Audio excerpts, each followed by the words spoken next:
8வது பேச்சுப் போட்டி தொடங்க உள்ளது. இப்பேச்சுப் போட்டியில் பல்கலைக்கழகம் முதல் பெரியவர்கள் வரை பங்கேற்க உள்ளனர்.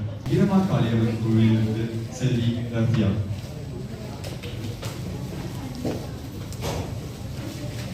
செல்வி ரத்யா உள்ளார்களா?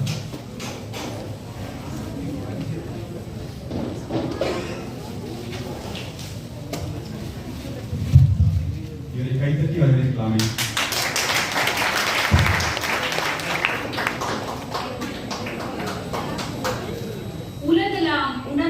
ஓதற்கு அறியவன் நிலவுலாவிய நீர்மலி வேடியன் அழகில் ஜோதியன் அம்பலத்தாடுவான் மலர் சிலபடி வாழ்த்தி வணங்குவான்.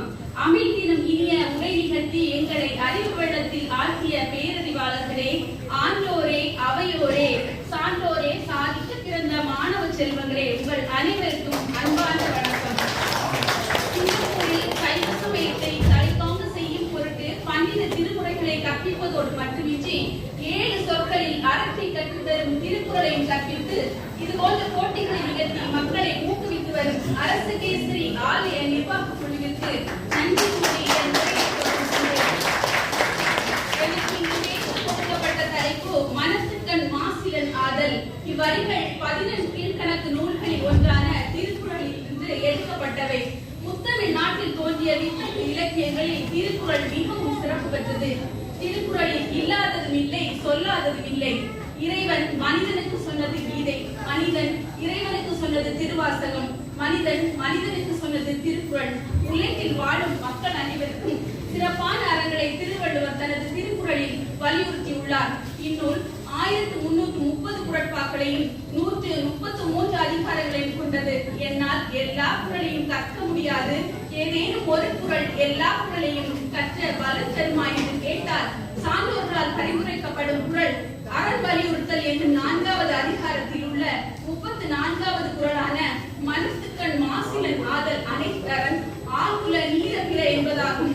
இதன் பொருள், ஒருவன் தன் மனத்தின் கண் குற்றம் இல்லாதவனாக இருத்தலே தலை சிறந்த அறமாகும். வெளி தோற்றத்திற்காக நாம் செய்யும் மற்ற ஆடம்பரங்கள் எல்லாம் வீண் ஆரவார தன்மை உடையனவாகும். நமது வெளி தோற்றமும் நம்மிடம் இருக்கும் செல்வமும் எப்போதும் நிலைத்திருப்பதில்லை. ஆனால் நமது நல்ல குணங்களும் பேச்சும் செயல்களும் பெற்று தரும் மதிப்பே நிலையானது. இதனால் தான் ஔவையார் தனது ஆத்திசூடியில் அறம் செய்ய விரும்பு என்று குறிப்பிட்டுள்ளார். நாம் எதை விரும்புகின்றோமோ அதை தான் நம்மால் செய்ய முடியும். இதை பற்றி கூறும்போது நான் சிறு வயதில் கற்ற பாடல் ஒன்று என் நினைவுக்கு வருகின்றது. எண்ணும் போது விழிப்பு வேண்டும் எந்த தோழரே, எண்ணம் தானே சொற்களாக மாறும் தோழரே, சொல்லும் போது விழிப்பு வேண்டும் எந்த தோழரே, சொற்கள் தாமே செய்யும் செயலாக மாறுமே. எனவே மனம் என்கின்ற ஒன்றின் எண்ணம் சரியாக இருந்தாலே நமது சொல்லும் செயலும் சரியாக அமையும். இன்றைய நவீன வாழ்க்கையில் அதிக அளவில் நீரிழிவு, ரத்த அழுத்தம், இதய நோய், ஆஸ்துமா போன்றவற்றின் பாதிப்புகள் காணப்படுகின்றன. நமது மருத்துவ அணுகுமுறையில் வெறும் உடல் சம்பந்தப்பட்ட பரிசோதனைகளை மட்டும் வைத்து நோய்களை குணப்படுத்த முயல்வது எப்படி சரியாக அமையும்? ஏனெனில் மனம் என்பது உடலின் பாதிப்புகளுக்கு பெரிய காரணியாக அமைகின்றது என்று அறிஞர்களும் ஆராய்ச்சியாளர்களும் ஆன்மீகவாதிகளும் கூறியிருப்பதுதான் மன நலத்தை பொறுத்தே உடல் நலம் அமையும். உலக மனநல தினம் 1992ஆம் ஆண்டு அக்டோபர் 10ஆம் தேதி முதலில் கொண்டாடப்பட்டது. ஆனால் பல்லாயிரம் ஆண்டுகளுக்கு முன்பே திருவள்ளுவர் தனது திருக்குறளில் மனநலம் மண்ணுயிர் காக்கும், இனநலம் எல்லா புகழும் தரும் என்று குறிப்பிட்டுள்ளார்.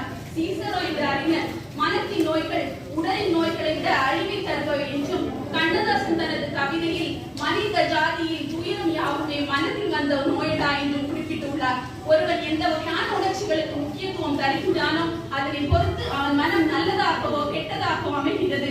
அமைதி, பொறுமை, மன்னிக்கும் பண்பு, அறிவு நாட்டம் போன்றவை அமைந்த மனம் நல்ல மனம் ஆகிறது. அதற்கு மாறாக கடும் கோபம், பொறாமை, வெறுப்பு, பகை உணர்வு, சந்தேகம் போன்றவை அமைந்த மனம் தீய மனம் ஆகின்றது. உடல் ஆரோக்கியத்திற்கும் மன ஆரோக்கியத்திற்கும் நெருங்கிய தொடர்பு உண்டு என்று பல மருத்துவ ஆராய்ச்சிகளும் தெரிவிக்கின்றன. மனதின் நல்ல அம்சங்கள் நோய் எதிர்ப்பு சக்தியை அதிகரிக்கின்றன, ஆனால் தீய அம்சங்கள் நோய் எதிர்ப்பு சக்தியை குறைக்கின்றன. நல்ல நம்பிக்கை தரும் எண்ணங்களும் உணர்ச்சிகளும் உடலில் என்டார்பின் என்னும் ஹார்மோனை சுரக்க செய்கிறது. இதனால் மனதிற்கு அமைதி கிடைக்கின்றது. எண்ண ஓட்டங்கள் நல்லவையாக அமைந்தால் பதட்டம் குறைந்து உடல் ஆரோக்கியம் பெறுகின்றது.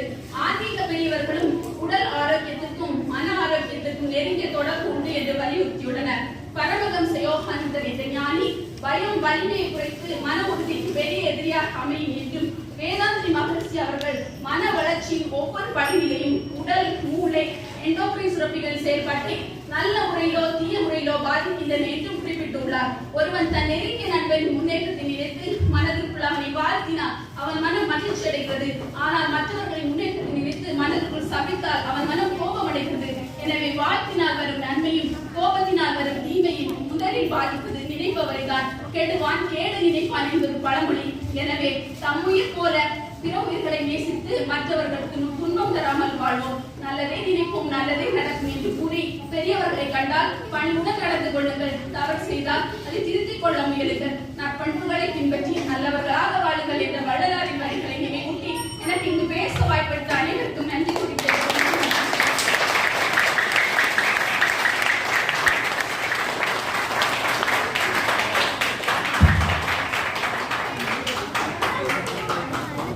நன்றி. அடுத்த பேச்சாளர் அரசகேசரி சிவன் ஆலயத்திலிருந்து திரு சுவாமிநாதன் அவர்கள்.